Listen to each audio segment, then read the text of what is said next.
Something just went wrong, badly wrong, and your mind will not stop. You cannot think, you cannot act. He lost more than you have, and he left you the instructions. Tonight you learn exactly how he did it. 6 Stoic tools, any crisis, starting now. Stay, this is the one that matters most. Most people were taught to avoid difficulty, never how to handle it. The result is a world permanently on edge, never far from panic. When things go wrong, most people have one setting: react, spiral. He wrote Meditations during a plague, because of the chaos, not despite it. He was not writing to be remembered. He wrote to stay himself. Written during history's worst crises, the foundation of this video. The difference is having a practice built before the crisis arrived. Stoic calm is not the absence of feeling, it is a framework. 6 tools, any crisis, not theory, tested in conditions worse than yours. No performance, no pretending difficulty is not difficult, just practical philosophy. Let us begin. These tools are older than any crisis you face. Section 1. The pause before the response. Epictetus called it the discipline of assent, refusing to act on the first impression. 3 seconds changes everything. Between stimulus and response there is a space. That space is your freedom. The pause makes it deliberate. 5 seconds. That is the entire investment. The Stoics practiced the pause until it was faster than the reaction. Physical reminders of the pause are scaffolding. The mind forgets its own rules under pressure. The pause works after difficulty too. 30 seconds of silence returns the rational mind before the next decision. Comfort with silence during difficulty is trained. Pausing when everyone expects reaction communicates something no aggression can match. Section 2. The view from above. Marcus Aurelius deliberately zoomed out until the problem found its correct proportion. He called it the view from above. Your crisis is real. It is also one event in one life on a planet that has survived far worse. The 10-year question sizes the problem against your actual timeline, not to dismiss it, to face it correctly. Marcus Aurelius reminded himself every crisis is swallowed by time, not to diminish his, to remember time was working. Changing physical perspective changes the cognitive one, stand somewhere large. The Stoics use scale deliberately. The view from above returns you to the correct size. From there, solutions become visible that panic had hidden. Section 3. The dichotomy in a crisis. In a crisis, separate what is yours to act on from what is not. That is Epictetus's most practical tool. Most of what feels urgent belongs on the right column. Sorting correctly frees your energy for what is actually yours. Spending energy on the uncontrollable while the controllable waits is the most common crisis mistake. The dichotomy corrects it. Writing forces precision the stressed mind resists. Deciding each item is itself the beginning of the calm. Crossing out the right column returns what was never yours to carry.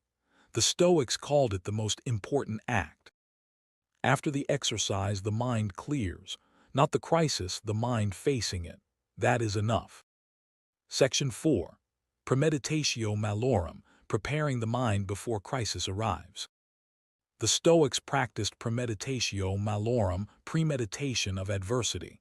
Marcus Aurelius mentally rehearsed difficulty every morning, not to attract it, to remove its power to ambush him. The rehearsed crisis cannot destabilize. The Stoics understood something modern psychology confirmed 2,000 years later. The mind that has rehearsed a difficult outcome experiences less panic when it arrives. The unfamiliar is what destabilizes. Preparation removes the unfamiliarity. The evening practice is 5 minutes. Write what could go wrong tomorrow and your first response to each. The crisis that finds a prepared mind finds resistance instead of collapse. When the rehearsed crisis arrives, the heart still quickens but the mind does not go blank. It goes to the plan written in calm by a clearer version of you before any of this happened. The letter written to your future difficult self is the most underused tool available. The person who wrote it was calmer than the person who reads it. That calm transfers. That is the mechanism. Section 5. Amor fati, loving what cannot be changed. Amor fati, love of fate, not acceptance in defeat. The energy spent fighting what is already done is taken from what can still be built. The Stoic redirects it completely and without apology. Marcus Aurelius wrote, "The impediment to action advances action." Amor fati is the most aggressive reallocation of energy available. Stop fighting the immovable. Use it. What does this make possible is the practical engine of amor fati. Not every loss opens a door, but every loss redirects energy. The Stoic directs it deliberately rather than letting grief scatter it. The morning after the loss is when amor fati is either theory or practice.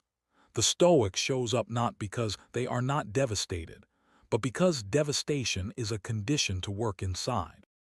The Stoic does not perform strength at the ruins. He stands there honestly, takes account of what remains, and begins from what is present. That honesty is the beginning of every real recovery. A year after the thing you cannot imagine surviving, you will be further than you can currently see. The journal that records the difficulty records the survival too. Write both. Section 6. What a practice tonight. 4 tools, each one usable before you sleep regardless of what today brought. Do the dichotomy exercise tonight for today. Write what happened, sort it into 2 columns, cross out the right side completely. That crossing out done physically is the Stoic release. It works. Write your premeditatio tonight. 3 possible difficulties for tomorrow. 1 response for each. 5 minutes. The crisis that finds a prepared mind tomorrow will find resistance instead of panic.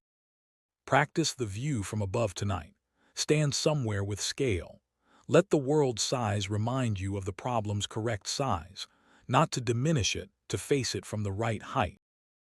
Write the amor fati question tonight and put it somewhere visible.